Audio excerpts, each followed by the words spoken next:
जी अस्सलाम वालेकुम दोस्तों, नेकापुरा सियालकोट पिजन ते वेलकम है दोस्तों। लो भी दोस्तों, अज एक छत वाले कबूतर का शौक करावांगे जी वीरो भराओ अस्सलाम वालेकुम। जनाब मैं वीडियो बनाने लगा हुआ है, सेल हो गया, कल चला जाना परिंदा टोबा टेक सिंह। टूबा टेक सिंह वो पता किया ही इसी टाइम का 4:30 जाती गड्डी। कल इंशाल्लाह दोस्तों नू डिलीवरी की वीडियो खावांगे। तो भाई ने कहा ही वीडियो बना के मैनू खानी जे, तो आपदे वास्ते वीडियो बना लगे। लो भी दोस्तों, छत वाला परिंदा पहले भी वेख्या होगा 1 महीने पहले। बहुत ही तरीका कबूतर है दोस्तों, शौक कराने जी दोस्तों। ऐदा जे पार्क होंदा। वीडियो नू लाइक शेयर लाजमी करियो, वीडियो नू एंड तक लाजमी देखा करो दोस्तों। वीडियो पूरी देखा करो ताकि तुहानू पूरी मालूमात होए परिंदा सेल वाला या शौक वाला है या की चक्कर है। यह दोस्तों वेखो छापदार हले पट्ठा बने है ये सिल्वर ग्रे नारे ते ए जाना टोबा टेक सिंह। वेखो एदा माशाल्लाह पल्ला ते नाले दा छाप भी हो गए कितने तक गया। हले पट्ठा भी इन्हें जो बच्चे बुच्चे पालने ने इन्हें काफ़ी ज़्यादा और गारा हो जाना माशाल्लाह। कुंदा वेखो, चैनल नू लाइक सब्सक्राइब लाजमी करियो। लो भी दोस्तों, दूजे कुंदे का शौक कराने। लो भी दोस्तों, है दूसरा कुंदा जे माशाल्लाह। चैनल के नवे चैनल नू फॉलो कर लो ताकि मजीद आने वाली वीडियो दोस्तों तक पहुँचती रहे। है दोस्तों दूसरा कुंदा जे माशाल्लाह। दोस्तों ने काफ़ी अच्छा पिछली 3 वीडियो च रिस्पांस दिता है। इस तरह ही दोस्तों रिस्पांस देंदे रहो। नेकापुरा सियालकोट पिजन है दुम जिया दी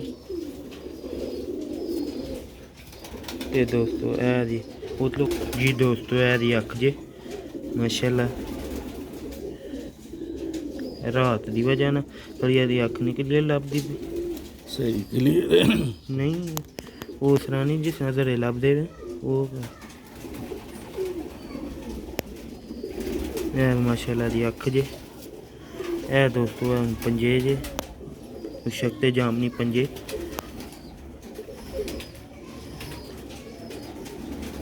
जेह्ड़े भरा दो चैनल ते नमें आंदे ने चैनल नू जरूर फॉलो करया करो। आने वाली वीडियो दोस्तों तक पहुंचे। दोस्तों इस तरह के एंटीक पीस कोई साल च एक बार ही निकलते हैं। लो भी दोस्तों फ्रंट जे पट्ठा जरा खलोंदा नहीं पाया। तो लो भी खाओ तो जरा काला काला लगता है। इंज पुरता इंज। लो भी दोस्तों है कलर जे। लो भी दोस्तों, उम्मीद करना वीडियो अच्छी लगेगी। वीडियो अच्छी लगी लाइक शेयर लाजमी कर दियो। नेकापुरा सियालकोट पिजन मिलते हैं अगली वीडियो च। दुआवां च याद रखना, लाइक फॉलो करते रहो वीडियो नू। एक बार फिर कुंदे का शौक करो। ए माशाल्लाह कुंदा जे